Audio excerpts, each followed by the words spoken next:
जो भी होता है भगवान की इच्छा से होता है, तो फिर मानव के कर्म करने का अधिकार कैसे?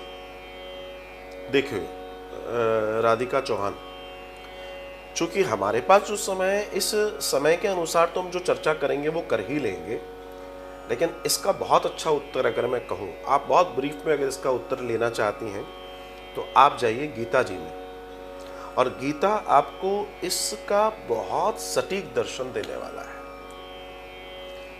आपने कहा सब कुछ जो होता है, जो लोगों ने सुना है कि जो भी होता है भगवान की इच्छा से होता है, तो आइए मैं इसके विरोध करता हूं।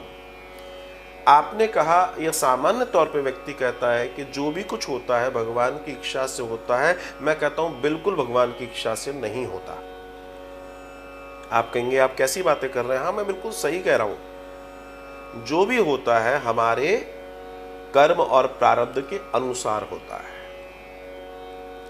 तो फिर आप कहेंगे तो फिर ये क्यों कहते हैं कि भगवान की इच्छा से होता है?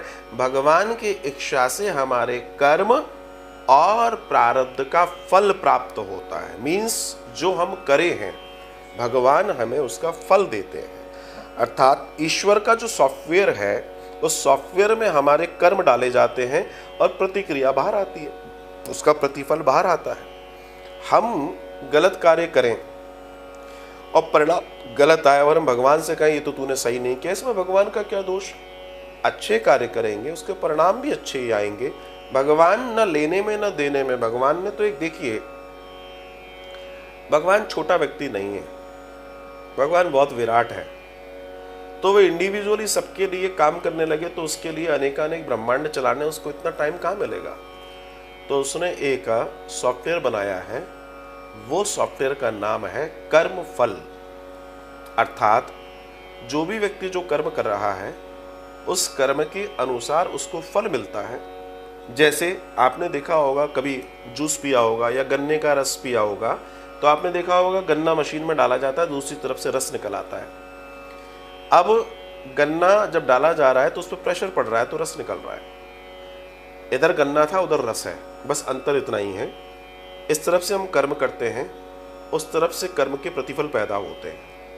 अब हम ये कहें कि ये कौन कर रहा है, तो वो मशीन कर रही है, लेकिन मशीन देखा जाए तो कुछ नहीं कर रही है। अगर गन्ना अंदर न जाए तो रस नहीं जाएगा, मशीन खाली भी चलेगी तो क्या होगा? ठीक इसी तरीके से परमात्मा है, जो भी प्राप्त हो रहा है वो तो अपने कार्य कर रहा है, वो तो निरंतर कार्यशील है, कर्म कर रहा है। भगवान अर्जुन से कह रहे हैं मैं तो निरंतर कर्म कर रहा हूं। लेकिन हम उसमें जब इन्वॉल्व हो जाते हैं तो हमारी क्रिया प्रतिफल देती है, तो हमारे कर्मों का बहुत बड़ा लेखा जोखा कार्य करता है। अब बात यह आती है, मैं उदाहरण देता चलूं, बहुत पूर्व में भी दे चुका हूं। ये प्रश्न भीष्म पितामह ने भगवान श्री कृष्ण से किया था जब वे अंतिम समय में थे। तो भगवान श्री कृष्ण ने भीष्म पितामह पूछते हैं कि हे कृष्ण, हे वासुदेव, मेरा वो कौन सा कर्म है जिसके कारण आज मैं कांटों की शैया पर पड़ा हूं? मैं जानना चाहता हूं। भगवान श्री कृष्ण कहते हैं कि क्या तुम्हें ज्ञात नहीं है? भीष्म कहते हैं मुझे अपने कई सारे जन्म याद हैं, लेकिन फिर भी मुझे याद नहीं है कि मैंने ऐसा कौन सा पाप किया जिसकी वजह से आज मैं बाणों की शैया पर हूं। मेरे पूरे शरीर में बाण ही बाण लगे हैं, मैं जानना चाहता हूं। भगवान श्री कृष्ण कहते हैं, हे भीष्म, तुम्हारी अपनी मेमोरी है, तुम्हारी अपनी मेधा है, जितने जन्मों का तुम याद कर सकते हो। देखिए एक लिमिट है हर किसी की। भगवान कहते हैं मेरी कोई लिमिट नहीं है, मुझे शून्य से शिखर तक की सारी यात्राएं याद हैं। एक भाषा में कहूं तो आपके पास एक मेमोरी कैपेसिटी है, जैसे हमारे मोबाइल में मेमोरी कैपेसिटी होती है, मनुष्य के पास भी है। लेकिन भगवान की जो मेमोरी कैपेसिटी है वो अनंत है। तो भगवान श्री कृष्ण कहते हैं तुम्हारे 100 जन्मों से भी पूर्व के एक जन्म में तुम्हारे द्वारा तीर चलाने पर एक सांप पेड़ से गिरकर कटीली झाड़ियों पर गिरा था। कटीली झाड़ियों पर उसमें कांटे ही कांटे थे, और उन कांटों पर गिरने से वो उन कांटे उसके शरीर में घुस गए। वो जो सांप की योनि में था वो भी सतयुग की घटना है, तो सतयुग में तो वो भी बात करते थे। तो उस सांप ने श्राप दिया था कि जिसने भी मेरी ये स्थिति की है उसकी भी मृत्यु ऐसे ही कांटों की शैया पर पड़े होने से हो।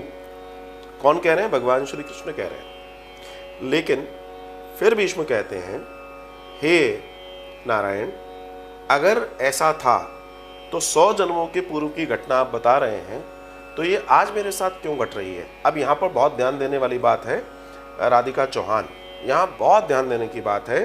भीष्म कह रहे हैं भगवान श्री कृष्ण से कि आप मुझे ये बताइए, तो 100 जन्म पूर्व के किया गया अपराध की सजा मुझे आज क्यों मिल रही है? पहले मिल जानी चाहिए थी। तब भगवान श्री कृष्ण कहते हैं, हे भीष्म, तुमने इन बीते 100 वर्षों में कोई ऐसा कृत्य नहीं किया कि वो श्राप तुम पर हावी हो पाए।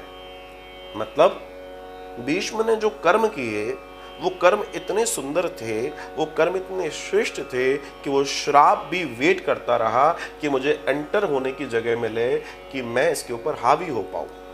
अर्थात हमारे जो कर्म है, ठीक है, हम पीछे से क्या लाए हैं वो तो हमारे पास रहना ही रहना है, उसको तो हम चैलेंज नहीं कर सकते, लेकिन वर्तमान कर्म भी हमारे प्रारब्धों को छोटा कर देते हैं, माइन्यूट कर देते हैं, उससे हमें लाभ होता है। तो व्यक्ति का वास्तविक दर्शन उसका कर्म है, और जो भी कुछ है वो कर्मों के आधार पर है। हमें हर पल अपने करने वाले कार्य के पहले विचार करना चाहिए कि हम जो कर रहे हैं वास्तव में उस कर्म का प्रभाव क्या होगा। हमारे द्वारा किए जाने वाला कर्म अगर विचार करके नहीं किया जाता और अगर वो गलत हो जाता है तो उसका प्रभाव हमारे जीवन में गलत ही आएगा, सही नहीं आता है। तो ये वो दर्शन है जिसे हमें सबको समझना है और सबको जानना है।